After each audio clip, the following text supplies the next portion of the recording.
Smoke above the Syrian capital of Damascus as the dust and despair sets in after a missile attack killed 5 people. All were military advisors. At around 10:30, we heard the sound of 3 consecutive explosions. They targeted the building here behind us. As you know, we were shocked and shaken. Everything is broken. The fence flew from the building that was struck and came into our kitchen. All those killed were members of Iran's Islamic Revolutionary Guard based in Syria. They blamed Israel for the attack. While they yet to comment, military action escalates across the region. Further efforts to stop Houthi attacks on shipping in the Red Sea, with the US today launching another airstrike. The Americans playing a delicate game of defending its allies while trying to defuse tensions. Two-state solution.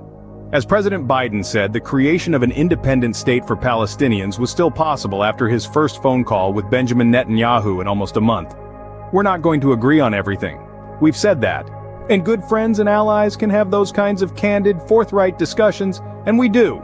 It's not going to change the president's view that the best long-term solution for regional security, particularly the security of the Israeli people, is a free and independent Palestinian state. But this evening, Netanyahu once again said he would not support a two-state solution. While on his own doorstep, pressure grows on the Israeli prime minister.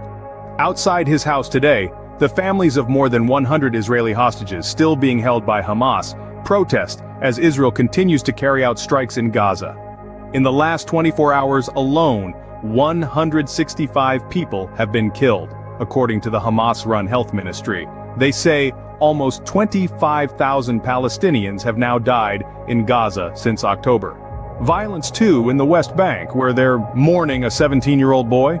According to witnesses, the teenager was shot dead by Israeli forces.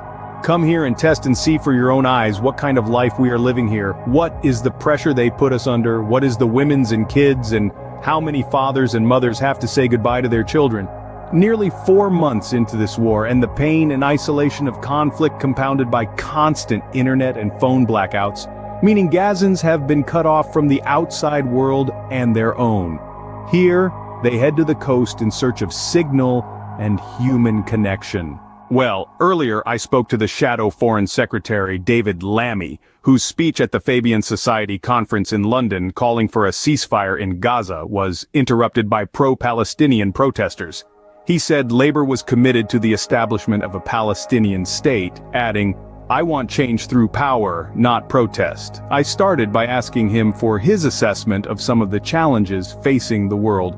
Right now, we're in one of the toughest moments in my lifetime. This is a very, very challenging time in which we're not just dealing with one superpower in the form of the United States. We've